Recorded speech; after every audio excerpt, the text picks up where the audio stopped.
Stories that stay. श्रुति मल्होत्रा को लापता हुए 1 हफ्ता बीत चुका था। उसके चैनल पर जो आखिरी वीडियो अपलोड हुआ था, उसने पूरे देश में सनसनी फैला दी थी। अब जो देखेगा वो बचेगा नहीं। लेकिन फिर अचानक चैनल गायब, वीडियो डिलीट, श्रुति लापता।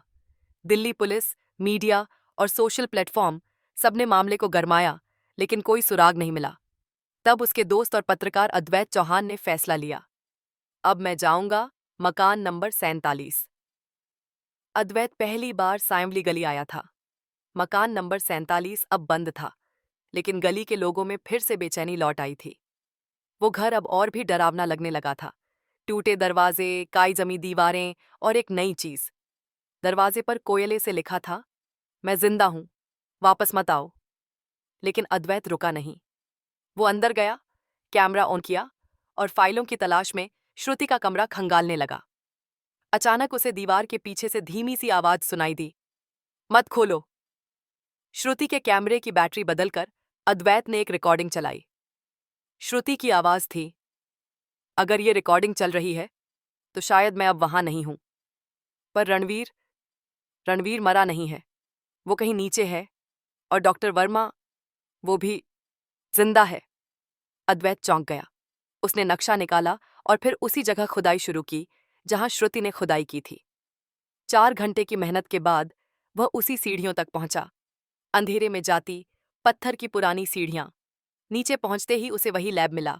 टूटी बेंचें, अजीब दीवार चित्र, खून के निशान और मरे हुए जीवों के अवशेष। वहीं एक और कैमरा रखा था। उसके पास चिट्ठी थी, श्रुति की आवाज में अंतिम संदेश। अद्वैत, अगर तुम ये पढ़ रहे हो तो मैं अब उस दरवाजे के पार जा चुकी हूं। रिटर्न मत खोलना, वहां सिर्फ भ्रम है। लेकिन अगर सच चाहिए तो मुझे ढूंढो। रणवीर जिंदा है और मैं भी। अद्वैत ने आगे बढ़ते हुए देखा, वही 2 लोहे के दरवाजे। एक पर लिखा था ट्रूथ, दूसरे पर रिटर्न। अद्वैत ने बिना सोचे ट्रूथ दरवाजा खोला। अंदर की सच्चाई हैरान कर देने वाली थी। वो एक मॉडर्न लैब में था। अंदर 3 कांच के चेंबर थे। पहले में रणवीर, दूसरे में श्रुति, तीसरे में एक बूढ़ा आदमी, डॉक्टर वर्मा। तीनों सोए हुए थे। मशीनें चालू थीं।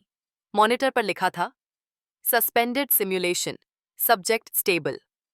अद्वैत को समझ नहीं आया कि ये कोई सपना है या साजिश। फिर दीवार पर एक बटन दिखाई दिया, अनलॉक सिम्युलेशन। बटन दबाते ही एक स्क्रीन ऑन हुई जहां एक रिकॉर्डिंग चली। डॉ वर्मा की आवाज, मैंने मानव दिमाग की सीमाओं को चुनौती दी थी। मकान नंबर 47 असल में एक मस्तिष्क प्रक्षेपित सिमुलेशन प्रयोग था। रणवीर पहला सब्जेक्ट था जिसने दीवार के अंदर जाने की हिम्मत की। श्रुति दूसरी, जिसने सच्चाई जाननी चाहिए। लेकिन ये सब असल में एक प्रयोग था, डर, भावनाएं और निर्णय को मापने का। तुम तीसरे हो, अद्वैत।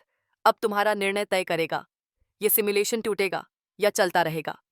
अब 3 बटन सामने थे, wake all, exit alone, reset experiment. Advait कांप गया। उसे श्रुति की मुस्कुराहट याद आई, रणवीर का खो जाना और उसकी दोस्ती। उसने बिना सोचे वेक ऑल दबा दिया। तीनों चेंबर से गैस निकली। धीरे धीरे रणवीर ने आंखें खोलीं। श्रुति हिली और डॉक्टर वर्मा भी उठ खड़े हुए। रणवीर घबरा गया, मैं जिंदा हूं, मैं इंसान हूं। श्रुति ने अद्वैत को देखा, आंखों में आभार।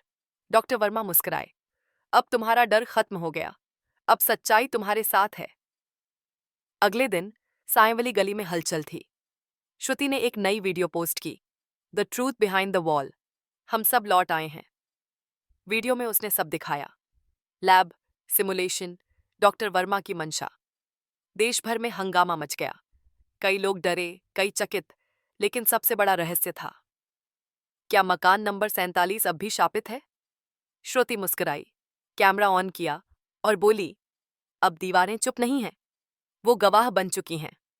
अंतिम वाक्य, हर दीवार के पीछे एक चेहरा होता है, लेकिन कभी कभी वो चेहरा वापस आ जाता है। Please like, share, and subscribe our channel for more interesting stories.